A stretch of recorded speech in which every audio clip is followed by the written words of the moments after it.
चर्चा होती, तुम्हाला उमेदवारी जाहीर होईल अशा पद्धतीची आणि अखेर उमेदवारी जाहीर झाली आहे. काय पहिली प्रतिक्रिया सांगा?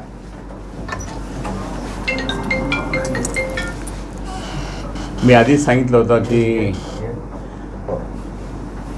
शिवसेना प्रमुख माननीय बाळासाहेब ठाकरे यांच्या आशीर्वादाने आणि शिवसेना पक्ष माननीय उद्धवजी ठाकरे यांच्या प्रचंड आशीर्वादाने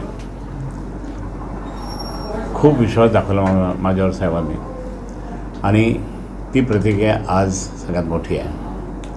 मी या ठिकाणी हे सांगेल की माननीय संजय राऊत साहेब, माननीय आदित्य साहेब, वहिनी साहेब या सर्वांनी मला खूप आशीर्वाद दिला. माझे सर्व शिवसेनेचे सहकारी नेते त्यांनीसुद्धा खूप जबरदस्तपणे चर्चा केली आणि आज संपूर्ण संभाजीनगरच्या जितके पदाधिकारी मुंबईला गेले होते त्यांनी जे काही सांगितलं तेच त्या ठिकाणी उद्धव साहेबांनी ग्राह्य धरलं आणि आज उद्धव साहेबांनी त्या ठिकाणी माझ्यावर जबाबदारी टाकली. मी निश्चितच सांगेन की माझ्यावरची जी जबाबदारी टाकली ती मी यशस्वीपणे पार पाडणार.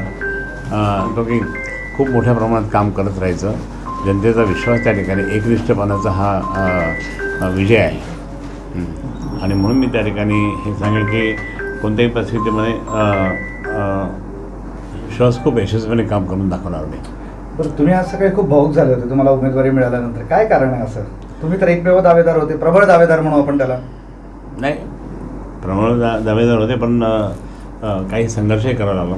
म्हणजे लोकांचा आशीर्वाद खूप मोठा होता आणि लोकांच्या आशीर्वादामुळे त्या ठिकाणी हे सहज शक्य झालं. उद्धव साहेबांनी केलं.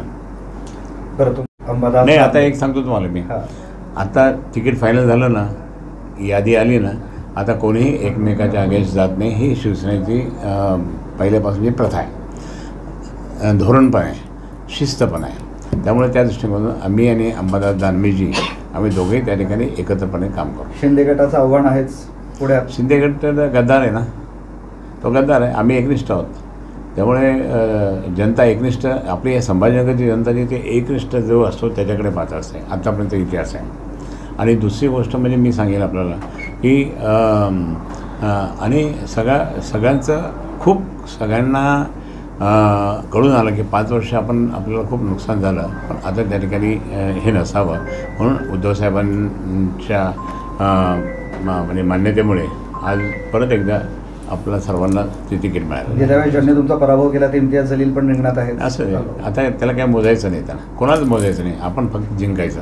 विजय तुमचाच फक्त. जिंकायचं म्हणजे जिंकायचं, लढायचं आणि जिंकायचं. पुढं कोणीही असलं तरी लढायचं आणि जिंकायचं, लढून जिंकायचं.